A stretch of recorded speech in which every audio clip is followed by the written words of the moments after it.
Você já imaginou pegar a estrada e encontrar algo que não deveria estar lá? Hoje você vai ouvir histórias de caminhoneiros que vivenciaram o impossível. Prepare-se, porque depois dessas histórias, você nunca mais vai olhar para a estrada da mesma forma. Me chamo Edson e na maior parte da minha vida me dediquei a dirigir um caminhão. Claro que coisas estranhas acontecem nas estradas, mas nunca mais passei por uma situação como a que vou contar agora. Já era de madrugada quando dirigia pela rodovia entre Minas e São Paulo. Meu colega estava comigo, mas dormia no banco de trás. Eu estava focado na estrada quando, ao longe, vi uma mulher parada no meio da pista, pedindo carona. "Jorge, acorda!" Gritei para o meu companheiro. Ele acordou e se inclinou para ver. Quando viu aquela mulher, me disse que deveríamos ajudá-la. Afinal, ela estava no meio do nada. Parei o caminhão a alguns metros à frente dela, me inclinei para fora da janela e gritei para ela subir rápido. Ela subiu e se sentou no banco do passageiro. Parecia assustada. Disse a ela que não se preocupasse, que não faríamos mal algum, e pedi que nos dissesse onde morava para que pudéssemos deixá-la lá. Mas ela não respondeu. Em vez disso, começou a chorar baixinho, levando as mãos ao rosto. Nós pensamos o pior, pois ela estava com a roupa rasgada e cheia de terra. Não quis que ela falasse sobre o assunto, então pedi a Jorge que se passasse para o banco de trás e deixasse a moça descansar. Notei que Jorge ficou um pouco incomodado, mas ele obedeceu e ambos trocaram de lugar. Disse à garota que se deitasse e descansasse um pouco, que eu a acordaria ao chegarmos em São Paulo. Ela continuou sem responder, apenas chorando. Perguntávamos o que havia acontecido, mas ela não dizia nada. Só podíamos ouvir seus soluços baixos e em 2 ocasiões a ouvimos pedir ajuda. Meu colega se inclinou aquelas 2 vezes para perguntar no que podíamos ajudar, mas ela apenas cobriu o rosto com as mãos. Pouco tempo depois, ela adormeceu e nós tentamos fazer o mínimo de barulho possível para que ela pudesse descansar do mal que havia sofrido.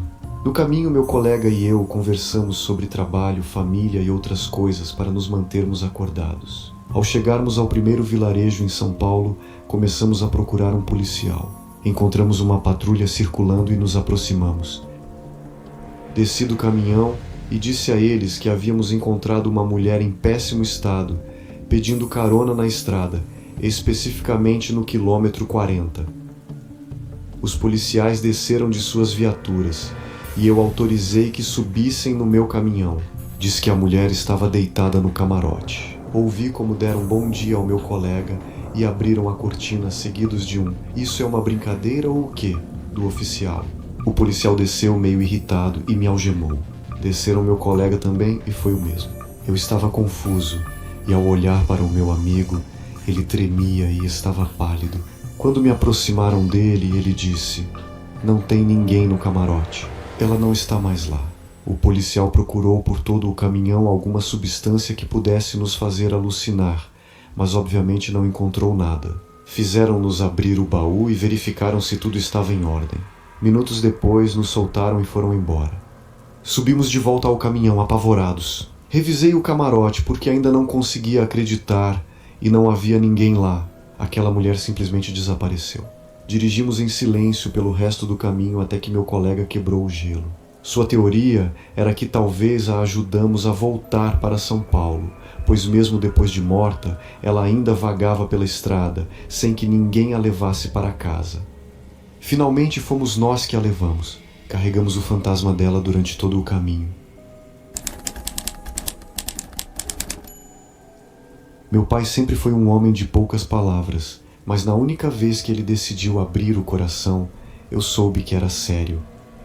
Ele me contou algo verdadeiramente assustador. Ele nunca acreditou em coisas sobrenaturais, mas o que aconteceu naquela madrugada nos anos 70 mudou sua visão sobre o mundo.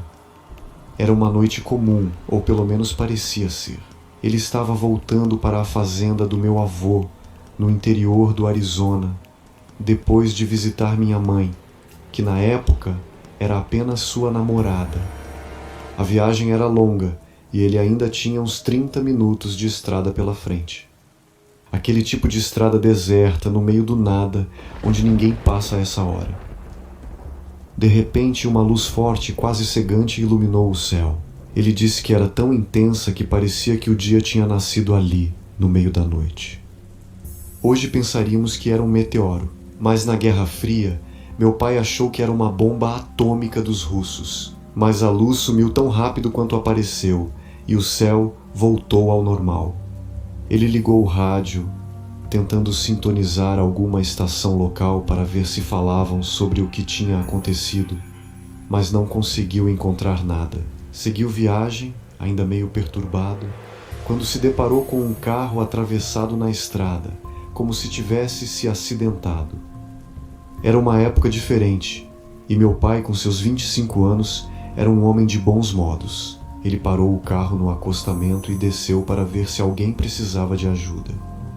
Mal deu alguns passos e viu à frente do carro um homem sentado no meio da estrada, de costas para ele. O que ele viu foi apenas por causa dos faróis do próprio carro, já que o veículo acidentado estava completamente apagado. O homem estava imóvel, sem dizer uma palavra. "Senhor, está bem? Precisa de ajuda?" perguntou meu pai, se aproximando devagar. Mas antes que ele chegasse mais perto, algo dentro dele o fez parar. Ele não sabia por quê, mas sentiu que havia algo muito errado ali. "Senhor, está tudo bem?" insistiu. "Minha cabeça dói muito. Está me matando. Por favor, me ajude", respondeu o homem com a voz seca e estranha. Meu pai disse que naquele momento ele deveria ter corrido para ajudar, mas algo o impediu. O homem não se mexia, não virava para olhar e nem tentava se levantar. Parecia que ele estava escondendo algo, e isso deixou meu pai desconfiado. O silêncio se prolongou, até que o homem sentado voltou a murmurar, quase como um gemido: "Por favor, me ajude." Foi aí que meu pai começou a notar. O carro do sujeito era esquisito, como se não fosse de verdade. Parecia uma imitação mal feita, algo improvisado às pressas. Quanto mais meu pai olhava, mais tinha certeza de que aquilo não era um carro de verdade. A coisa toda parecia surreal, como se estivesse assistindo a uma cena de um filme de terror. Mas ele estava ali, no meio da estrada, vivendo aquilo. De repente, como se o homem soubesse que sua farsa estava sendo desmascarada, ele se levantou de um pulo e se virou para meu pai. E foi aí que tudo piorou. O homem, ou seja lá o que fosse aquilo, tinha uma aparência horrível. Meu pai disse que foi como descobrir um pesadelo em câmera lenta. Algo estava terrivelmente errado com o rosto dele, mas era difícil dizer o que exatamente. O terror se apoderou de meu pai. Ele não conseguia entender o que estava acontecendo, mas sabia instintivamente que aquilo não era humano. Virou-se e correu de volta para o carro com o coração disparado. Quando estendeu a mão para girar a chave na ignição, viu pelo canto do olho que o homem, ou aquilo que parecia um homem, estava correndo em sua direção. Ele colocou as mãos nas janelas do carro e espiou para dentro, olhando diretamente para meu pai.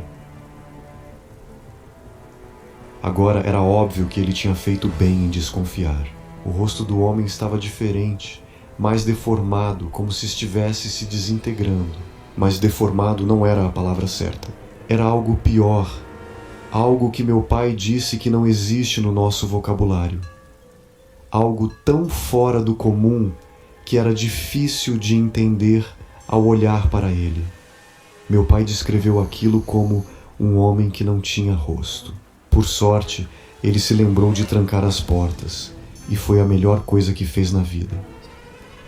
Aquele ser, seja lá o que fosse, começou a tentar abrir a porta repetidamente, mas não conseguiu. Meu pai ligou o motor e acelerou. Com isso, empurrou o carro falso para fora da estrada com uma facilidade surpreendente, considerando o estado de pânico em que estava. Ele nunca soube como conseguiu dirigir naquela condição, mas quando finalmente recobrou a consciência, percebeu que já estava na fazenda do meu avô. Foi então que ele notou outra coisa. De tanto medo, ele tinha mijado nas calças. Ele me contou que nunca entendeu como conseguiu seguir com a vida normalmente depois daquilo. Mudou o horário em que visitava minha mãe e considerou essa mudança como um ato de coragem. Mas ele nunca contou essa história para ninguém, nem para a polícia. A única vez que ele falou sobre o que aconteceu foi comigo, naquela noite, muitos anos depois.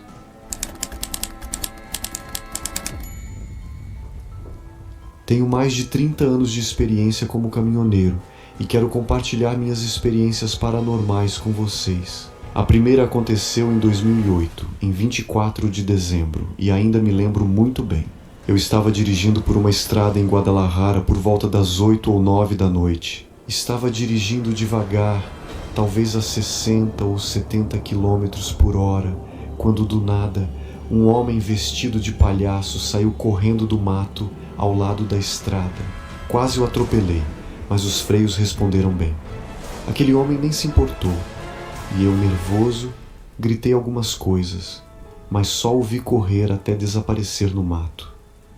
Notei também que ele estava descalço, sem sapatos. Parecia que estava voltando de uma festa ou algo assim, mas logo à frente descobri a verdade. Mais adiante, na estrada, o mesmo homem estava caído, só que sem vida. Alguém o havia atropelado. Ele estava exatamente como quando o vi correndo, descalço. Não fiquei para ver a cena porque estava aterrorizado. Nunca tive tanto medo como naquele dia, ou pelo menos pensava assim, até que algo semelhante aconteceu enquanto dirigia pelas estradas de Veracruz. Estacionei um pouco para descansar, pois já estava dirigindo há quase 20 horas sem dormir. Parei depois de sair de uma curva, mas antes de descansar, decidi ir ao banheiro no mato ao lado da estrada. Peguei minha lanterna e desci rapidamente. Senti a brisa fria daquela madrugada. Caminhei alguns metros entrando um pouco mais no mato. Encontrei o lugar perfeito e comecei a fazer minhas necessidades. Mas logo comecei a ouvir assobios. Pensei que fosse uma ave ou talvez o vento, então continuei, ignorando os sons. Mas então comecei a ouvir algo se aproximando de mim. E quando apontei a lanterna para os arbustos, eles se mexiam como se algo estivesse dentro deles. Para espantar o que quer que fosse, peguei uma pedra grande e a joguei nos arbustos. Ouvi a pedra cair no chão, mas nada saiu correndo. Tentei continuar, até que aquela mesma pedra que eu havia jogado, alguém a jogou de volta para mim. Isso me aterrorizou. Gritando e nervoso, perguntei: "Quem está aí?" Apontei a lanterna, mas não vi nada, apenas o movimento da vegetação. Nem terminei o que estava fazendo e voltei para o caminhão, sempre olhando para trás, pois sentia que algo estava me seguindo. E antes de chegar ao caminhão, ouvi outro assobio. Quando me virei e apontei a lanterna, vi um animal, um touro para ser exato, mas ele estava em 2 patas. Quando o iluminei, o animal começou a caminhar em minha direção. Era tão inacreditável o que eu estava vendo que fiquei paralisado de medo. Comecei a gritar por ajuda, mas a estrada estava deserta. Como pude, entrei no caminhão, deixando minha lanterna cair. Quando liguei o caminhão e as luzes laterais iluminaram toda a área, vi aquele animal caminhando de volta para o mato. Com o coração a 1000 por hora, dirigi o mais rápido que pude para longe daquele lugar. Aquele assobio ficou na minha cabeça a madrugada toda. Nem dormi até chegar a um lugar habitado. Quem sabe o que foi aquilo? Muitos dizem que era uma náhuatl e outros dizem que era o nahual. Eu nem sequer tenho certeza do que vi. Depois desses 2 episódios paranormais, decidi tirar férias. No entanto, 1 ano depois, outra coisa estranha me aconteceu. Mas essa história vou contar em outra ocasião. Escrevo isso agora da minha cama, às 2 da manhã, e o sono está me vencendo. Muito obrigado pela atenção e boa noite. O que você achou dessas histórias? De arrepiar, né? Se você também ficou com o coração acelerado, já deixa o seu like e se inscreve no canal para não perder as próximas histórias de terror que estão por vir. Até a próxima e cuidado nas estradas à noite. Você nunca sabe o que pode encontrar.